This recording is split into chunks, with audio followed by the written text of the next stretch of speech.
Və qorxu və narahatlıq sonuncu. Mən bayaq dedim, mənim üçün ən önəmli odur. Qorxu normal ailədə qarşı tərəfi itirmək qorxusu olmalıdır. Mütləq olmalıdır. Şəxsi fikrimi deyirəm. Ümumi danışmıram. Öz fikrimi deyirəm sadəcə. Qarşı tərəfi itirmək qorxusu olmalıdır. O qorxu səndə olmalıdır ki, sən daha da onu dəyərli eləyəsən. O sənin üçün daha da dəyərli olsun. Daim onu qorxmalısan. Okey, burada söhbət ondan getmir. Sən mənə inanmırsan. Yox, sənə inanma. O inanmamaq söhbəti deyil. Hər şey ola bilər. Buna o qədər misal çəkmək olar ki, mən indi uzun-uzun söhbəti uzatmaq istəmirəm sadəcə. O qorxu sənin içində olmalıdır. Siz məni başa düşdünüz. Onu itirmək qorxusu daim içində olmalıdır. Narahatlıq önəmlidir. Yoxdur yanımda. İşdədir. Mən də işdəyəm. Narahat olmalıyammı? Olmalısan. Önəmlidir. Əgər sən narahat olmayacaqsansa, deməli o sənin üçün önəmli insan deyil. Sən əgər qorxmayacaqsansa onu itirməkdən, deməli o insan sənin üçün önəmli insan deyil. Təbii ki, bir zəng vurub hardasan, nə edirsən demək belə. Nahar fasiləsində bu gün nə edin? Nə yedin? Yəni nə abed mənasında bu gün nə edin, nə yedin?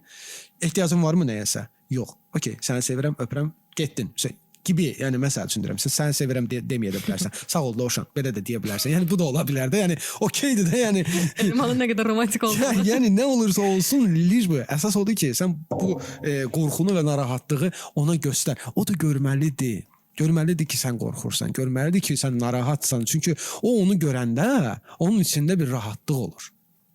Onun içində bir rahatlıq yaranır ki, ha bu adam məni itirməkdən qorxur. Uzun sözün qısası. Bax bu dördü də hamısı önəmlidir. Sıralamağa ehtiyac yoxdur bunları ki, ay nə bilim birinci yerdə qorxu olmalıdır, ikinci yerdə qəzəb, üçüncü yerdə sevgi, sonra sevinç və xoşbəxtlik falan. Yox, bunların hamısı olsun və bunların hamısı olmalıdır. Sadəcə bunların dördü də kontrollü şəkildə olmalıdır. Bax mənim demək istədiyim buydu ki, bunlar kontroldə olmalıdır. Bu kontroldə olmasa fəsadı böyük olur. Və bir məsələ də var. Burada bir məsələyə diqqət etmək lazımdır ki, başa düşmək lazımdır ki, münasibət ailə qurulmamışdan qabaq. Bir qərar verirsən də özün-özlüyündə, düzdürmü? Ki, mən ailə quracam. Sən bu qərarı verəndən sonra otur bir özün-özündən söhbət elə. Qal bir təklikdə özün-özündən söhbət elə ki, mən bax bu 4 dənəsinin öhdəsindən gələ biləcək kapasitədəyəmmi? Mən bunları problemsiz eləyə biləcəmmi, yoxsa eləyə bilməyəcəmmi?